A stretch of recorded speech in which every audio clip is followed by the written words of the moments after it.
Hi hello welcome. இது உங்கள் universal Titan channel. நம்ம இன்னைக்கு இந்த வீடியோவில் எதை பற்றி பார்க்க போறோம்னா ரொம்ப இன்ட்ரெஸ்டான டாபிக் தான் பார்க்க போகிறோம். அது என்னன்னு கேட்டிங்கன்னா, இப்போவே கொஞ்ச நாள் பார்த்தீங்கன்னா நம்மளுக்கு வந்து அதிகமாக வந்து ஒரு 2-3 வருஷத்துக்கு முன்னாடி பிளாஸ்டிக் ரைஸ் வந்து அதிகமாக ஃபேமஸாக எல்லாராலையும் இது பண்ணிச்சு. எல்லாருமே நம்ம சாப்பிட்றப்பே கொஞ்சம் சந்தேகத்தோடு தான் சாப்பிட்டா அது கூட இருக்குது. அதுக்கப்புறம் கொஞ்சம் நம்ம பிளாஸ்டிக்கே எக்கு வருது, போலியான ஒரு எக்கெல்லாம் வருது அப்படின்னு சொல்லியிருந்தாங்க. அது கூட எதிர்த்துட்டு வந்தாங்க. இப்போ வந்து ஆர்டிஃபிஷியல் சிக்கனே கண்டுபிடிச்சிருக்காங்க. அது வந்து ஆனால் சாதாரணமாக சிக்கனை வந்து யாருமே எதிர்க்கல. பல நாடுகள் வந்து ஒப்புதல் தான் தந்துருக்காங்க. அதை பற்றி தெளிவாக பார்க்கலாம். இந்த வீடியோக்குள்ளே போகலாம் வாங்க. இந்த மாதிரியான சிக்கன்லாம் லேபில் வச்சு க்ரோத் பண்ணுறாங்க. அதாவது லேபில் வச்சு வளர்க்குறாங்க. ஒரே ஒரு செல்லை எடுத்து இப்போ வந்து நம்மள்ட்ட ஒரு ரத்த மாதிரி எடுத்தாங்கன்னா ஒரு சின்னதாக ஒரு பிளட் இருந்தால் போதும், அதை வச்சு ஒரு நமக்கு தேவையான தசையை மட்டும் நம்ம கரெக்டாக அதுக்கு மட்டும் நம்ம க்ரோத் பண்ணிக்கலாம். இப்போ எலும்பெல்லாம் இல்லாமல் அது மாதிரி நம்ம குளோனிங் முறை கூட கிடையாது. இது வந்து ஃபுல் அண்ட் ஃபுல் வந்து க்ரோத் பண்ணுறாங்க, லேபில் வச்சு க்ரோத் பண்ணுறாங்க. அது எப்படி எந்த கம்பெனியை வச்சு க்ரோத் பண்ணுறாங்க அப்படிங்கிறத இந்த வீடியோவில் பார்க்கலாம். இந்த கம்பெனி வந்து கலிஃபோர்னியா சான் பிரான்சிஸ்கோவில் உள்ள ஒரு ஈட்ஜஸ்ட்னு ஒரு ப்ரைவேட் கம்பெனி தான் ஆரம்பிச்சிருக்காங்க. இந்த ப்ரைவேட் கம்பெனி வந்து ஃபஸ்ட்டு என்ன பேர் வச்சுருந்தாங்கன்னா ஜஸ்ட்டு மயோன்னு பேர் வச்சாங்க. இது வந்து 2011 ஸ்டார்ட் பண்ணியிருக்காங்க. ஸ்டார்ட் பண்ணதுன்னு பார்த்தா ஹெம்டன் கிரீக்னு ஒரு ஸ்டார்ட் பண்ணியிருக்காரு. அவர் வந்து இடையிலே கொஞ்சம் ஏதோ ஒரு இறந்துட்டார். அதுக்கப்புறம் வந்து யார் ஃபவுண்டட் பண்ணியிருக்காங்கன்னா 2014 வந்து ஜோம்ஸ் டெரிக் அண்டு ஜோஸ் பல்க்குனுங்கிற 2 பேர் தான் வந்து 2 பேர் பிரதர்ஸ் அண்ட் 2 பேரும் சேர்ந்து தான் இதை வந்து இன்வெஸ்ட் பண்ணியிருக்காங்க. 2 பேரும் இன்வெஸ்ட் பண்ணி இது எவ்வளோ இன்வெஸ்ட் பண்ணாங்கன்னு கேட்டிங்கன்னா $120 மில்லியன் அப்போதைக்கு இது பண்ணியிருக்காங்க. ஆனால் அதே 2016 அவங்க எவ்வளோ வந்து அதில் பிக்கப் பண்ணியிருக்காங்க, அதாவது நம்ம எவ்வளோ அது சம்பாதிச்சிருக்காங்கன்னு பார்த்தோன்னா $1 பில்லியன் சம்பாதிச்சிருக்காங்க. ஃபஸ்ட்டு வந்து இந்த ஈட்ஜஸ்ட் கம்பெனியில் வந்து என்னென்னா பிளானட் மட்டும் தான் க்ரோத் பண்ணியிருக்காங்க. பிளானட்டை மட்டும் லேபில் வச்சு வளர்த்து செயற்கையாக தயாரிச்சிருக்காங்க. அதுக்கப்புறம் வந்து எக்கு தயாரிச்சு. ஆனால் எக்கு எப்படின்னா சாதாரணமாக எக்கு கிடைக்காது. அது வந்து எக்கு எப்படி இருக்குன்னா ஒரு பாட்டிலில் வந்து அந்த எக்கு மட்டும் இருக்கும். அதில் உள்ள மேலே உள்ள ஓடெல்லாம் இருக்காது.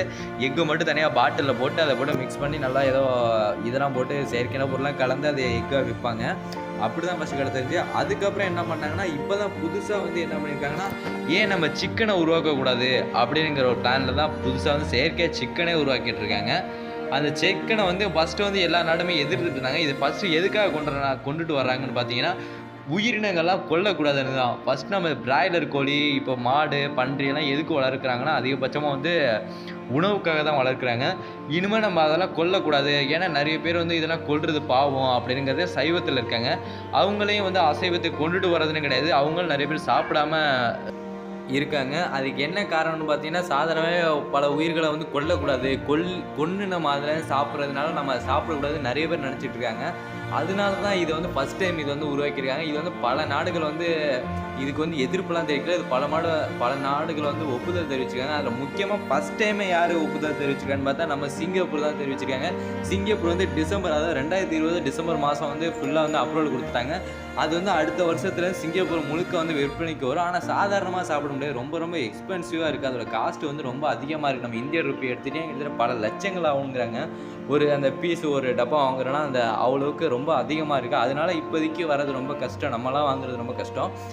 போக ரொம்ப சுலபமாகவும் ஈஸியாகவும் கிடைக்கிற மாதிரியும் ரொம்ப மலிவாகவும் கிடைக்கிற மாதிரியும் எல்லாருக்கும் கிடைக்கிற மாதிரின்னு எல்லாரும் கிடைக்கிற மாதிரி நாங்கள் உற்பத்தி பண்ண போகிறோம் அப்படின்னு சொல்லியிருக்காங்க. இந்த ஆர்டிஃபிஷியல் சிக்கனுக்கு வந்து பல வந்து தொழிலதிபர்கள் வந்து முன் வந்து இன்வெஸ்ட் பண்ண தயாராக இருக்காங்க. அதில் ஃபஸ்ட்டு வந்து யாருன்னு பார்த்தீங்கன்னா நம்ம பில்கேட்ஸ், அதாவது தொழிலதிபர் பில்கேட்ஸ் இருக்கார்ல, அவர் தான் வந்து நாங்கள் நிறைய வந்து இன்வெஸ்ட் பண்ணி இதை வந்து நிறைய க்ரோத் பண்ணுறோம், இது வந்து பல நாடுகளுக்கும் போய் சேர்ற மாதிரி நாங்கள் பண்ண போகிறோம் அப்படிங்கிற ஒரு முடிவோடு அவர் வந்து இன்வெஸ்ட் பண்ண தயாராக இருக்காரு. இவ்வளோ செலவு ஆகுதுன்னு பார்த்தீங்கன்னா அந்த க்ரோத் பண்ண அந்த லேபுக்கு வந்து ரொம்ப வந்து அதிகமாக வந்து செலவாகுது. அதனால தான் இது வந்து ரொம்ப வாங்குறாங்க. தவிர மற்றபடி இது வந்து சம்பாதிக்கணுங்கிற ஒரு நோக்கத்தோடு இது அதிகமாக வாங்கலை. இது வந்து நம்ம எல்லாருக்குமே அதிகபட்சம் கிடைக்குமா அப்படின்னு நம்ம வெயிட் பண்ணி தான் பார்க்கணும். நம்ம 2025 வந்து நம்ம இந்தியாவில் இதை கொண்டு வர போகிறாங்கன்னு சொல்லியிருக்காங்க. இது எப்படியெல்லாம் இந்தியாவில் விற்க போகிறாங்க, அப்படின்னா இந்தியாவிலே ஒரு தொழிற்சாலையை நிறுவாங்களா, ஒரு லேபு ஒன்று ஆரம்பித்து இதை இந்தியாவிலே ஒன்று உற்பத்தி பண்ணி விற்பாங்களா அப்படி என்னன்னு தெரில. நம்ம வருங்காலத்தில் தான் வெயிட் பண்ணி பார்க்கணும். என்ன தான் நம்ம செயற்கையாக சாப்பிட்டாலும் இயற்கையாக சாப்பிட்ற மாதிரி ஆகாதுங்க. என்ன தான் இருந்தாலும் நம்ம உயிரினங்களை வந்து இயற்கையான கொண்டு தான் சாப்பிட்றோம். இருந்தாலும் அது அதற்காக தான் வளர்க்கப்படுது. நம்ம சாப்பிட்றதுக்காக தான் அதிகபட்சமாக எல்லாருமே வளர்க்குறாங்க. அதனால வந்து இதை கொல்றதுனால தப்புன்னு சொல்ல வரல, சரின்னு சொல்ல வரல. மேபி இது நல்லா இருக்கும்னு நம்ம சொல்கிறோம். ஆனால் நம்ம இயற்கையாக சாப்பிட்ற சிக்கனை விட அவங்க ஆர்டிஃபிஷியலாக உருவாக்குற சிக்கன் வந்து ரொம்ப சத்து உள்ளதாக இருக்குங்கிறாங்க. ஆனால் டேஸ்ட் மட்டும் சாதாரண நம்ம சிக்கன் மாதிரி தான், டேஸ்ட் மட்டும் மாறாது, ஆனால் சத்து மட்டும் கொஞ்சம் அதிகமாக இருக்குன்னு சொல்கிறாங்க. இந்த செயற்கையான சிக்கன் உங்களுக்கு கிடைச்சா சாப்பிடுவீங்களா, இல்லை இன்னும் இதை விட பெஸ்ட்டாக வேறு ஏதாவது உருவாக்கணும் அப்படின்னு வேறு ஏதாவது ஆர்டிஃபிஷியலாக உருவாக்க நீங்கள் எதிர்பார்க்கலான்னு கமெண்ட்டில் சொல்லுங்கள். மறக்காமல் வீடியோ பிடிச்சிருச்சுன்னா லைக் பண்ணுங்கள், ஷேர் பண்ணுங்கள், முக்கியமாக சப்ஸ்கிரைப் பண்ணுங்கள். நன்றி.